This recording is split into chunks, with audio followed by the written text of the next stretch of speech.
to thank God for yet another opportunity to come our way in this consecration week of the Gospel Ministries International.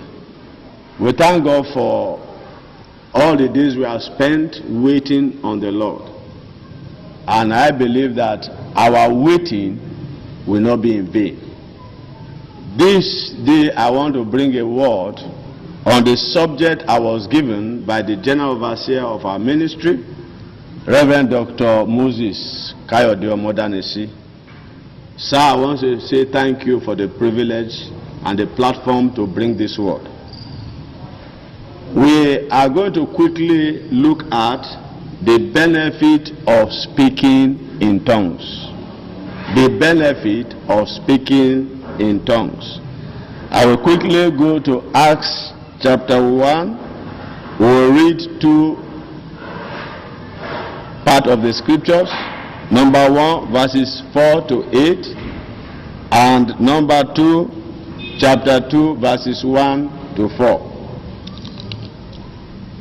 Acts chapter 1, reading from verse 4, the Bible says, "And being assembled together with them, commanded them that they should not depart from Jerusalem, but wait for the promise of the Father, which said he, Ye have heard of me.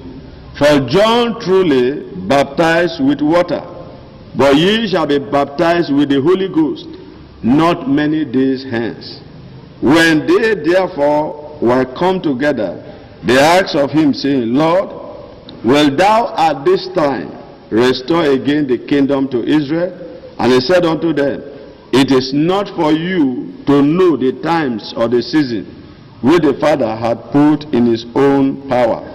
But ye shall receive power after that the Holy Ghost is come upon you, and ye shall be witnesses unto me, both in Jerusalem and in all Judea and in Samaria and all to the uttermost part of the earth." Very quickly, chapter 2, verses 1 to 4. The Bible says, "And when the day of Pentecost was fully come, they were all with one accord in one place, and suddenly there came a sound from heaven, as of a rushing mighty wind, and it filled all the house where they were sitting. And there appeared unto them cloven tongues like of fire, and it sat upon each, and they were all filled with the Holy Ghost, and began to speak with other tongues, as the Spirit gave them utterance." Now, we are talking about the benefit of speaking in tongues, but I think where we need to start from is, what exactly is speaking in tongues? If you don't know what you are doing, how do you know the benefit? If you don't know what speaking in tongues is all about, how do you know or understand the benefit therein? So I will start in the first segment of this program or this talk to first of all define to us what speaking in tongues is all about, and then when I come back in part 2, we will take the benefit. Now, what is speaking in tongues? Speaking in tongues is the initial evidence of the infilling or the baptism of the Holy Ghost, as recorded in Acts chapter 2 and verse 4. I read again, and the Bible says, "And they were all filled with the Holy Ghost, and they began to speak with other tongues, as the Spirit gave them utterance." In other words, there wouldn't have been speaking in tongues if there was no baptism in the Holy Ghost. So the subject of speaking in tongues is a subject of talking about the product, the result of the baptism of the Holy Ghost. You don't just speak in tongues. In fact, when you speak in tongues, it proves to us that yes, now this man, this woman is baptized of the Holy Ghost, or have experienced the infilling of the Holy Ghost. How do a man or a woman know that you are filled or baptized with the Holy Ghost? Is that the utterance that is given unto you, and you begin to speak mysteries in the Spirit. 1 Corinthians chapter 14 make us to understand verse 2 that when a man speaks in tongues, he is not speaking to man, he is speaking to God, as God have given him or her the ability to speak. And so I want us to quickly look at that scripture. It's very, very important, because before we understand the benefit, we need to know what the tongues itself is all about.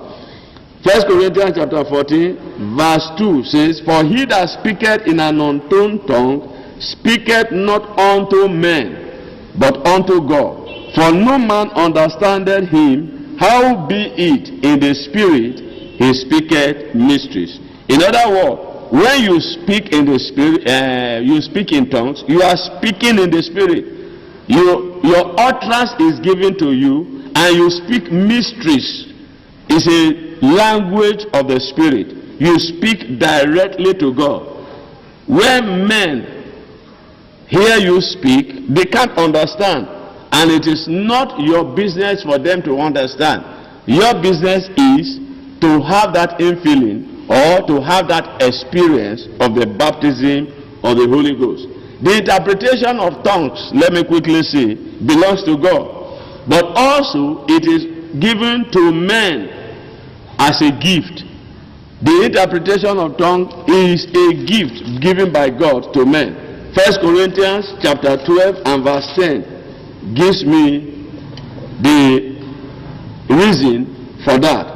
1 Corinthians chapter 12 verse 10, it said, "To another the workings of miracle, to another prophecy, to another discerning of spirit, to another diverse kind of tongues, to another the interpretation of tongues."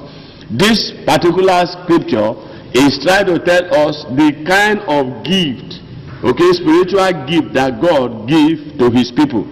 And so speaking in tongues is a mystery that will speak to God directly and not to men. The interpretation is a gift from God.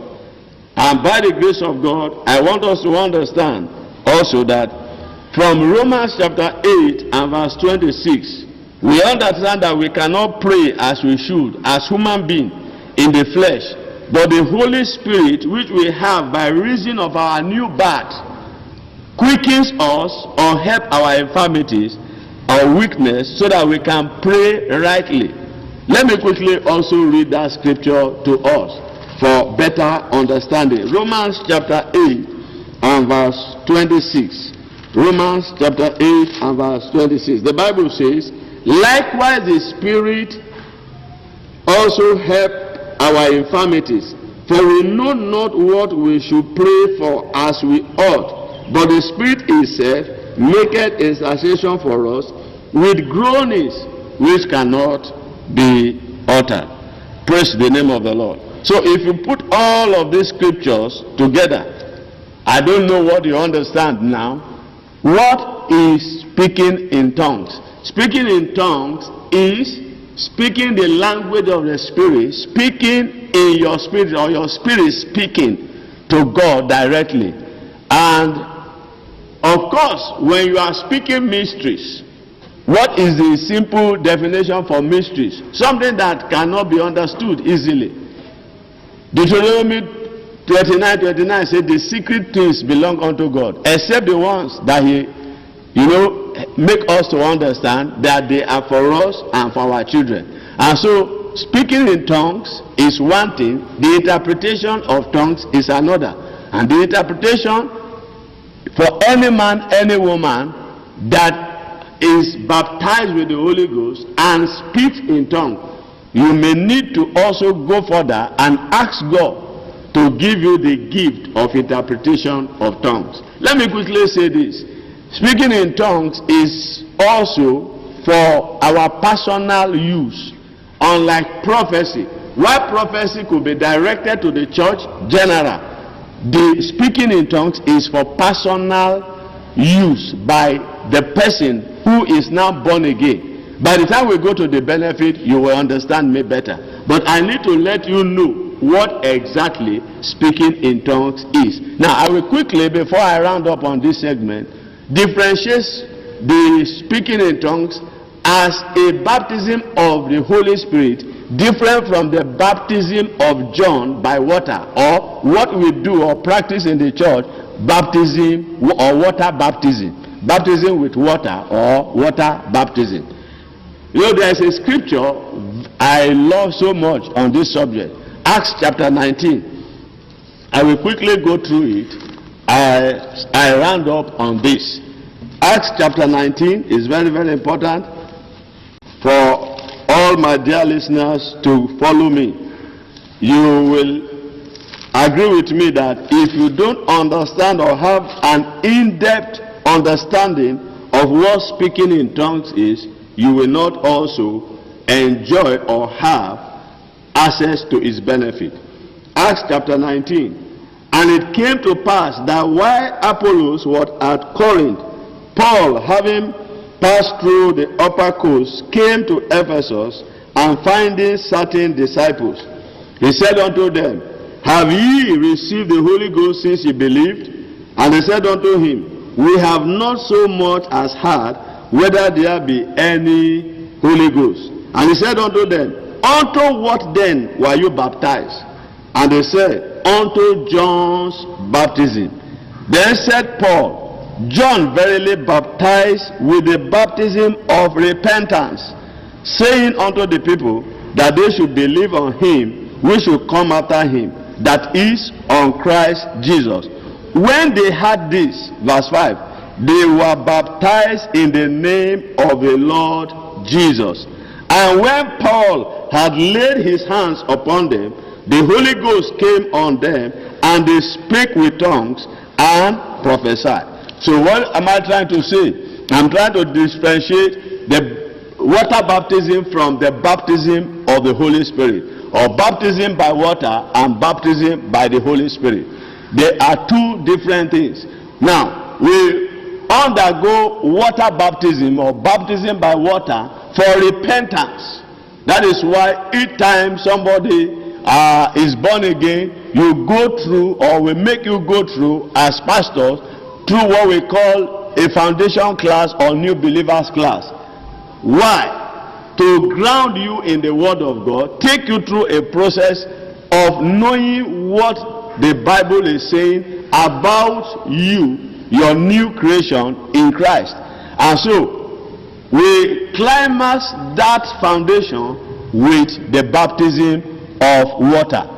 In some churches, you take us to, a fountain where you have a river or a riverside, dip you, and so that by the time you come up, the belief is that you are coming out with a new nature, the nature of Christ. Just like we have, when you put white cloth into the dye and you bring it out, it is no longer white. It comes out with the color of the dye. And so when you are dipped into water, by the time you are coming out, our doctrine and our belief is that you are coming out with the new nature of Christ. All things are passed away and all things become new. This is different from laying on a hand and then you have what we call the baptism of the Holy Spirit. The result, speaking in tongues. The result, we begin to speak mysteries. The result, man may not understand what you are saying, but you have a new prayer language. And so with this, I want to believe, if you have followed me, you will now know what it means to speak in tongues. When I get back, we will take 7 benefits of speaking in tongues. The Lord bless you as we close this segment. You can bow down your heads, you can take a position you love and pray. If you are baptized in the Holy Ghost already, go ahead and pray. If you are not baptized, I will quickly say to you, you can pray now that you know, and God, by the power of the Holy Spirit, will appear, will locate you, will manifest, will show up for you, and your life will not remain the same. God bless you.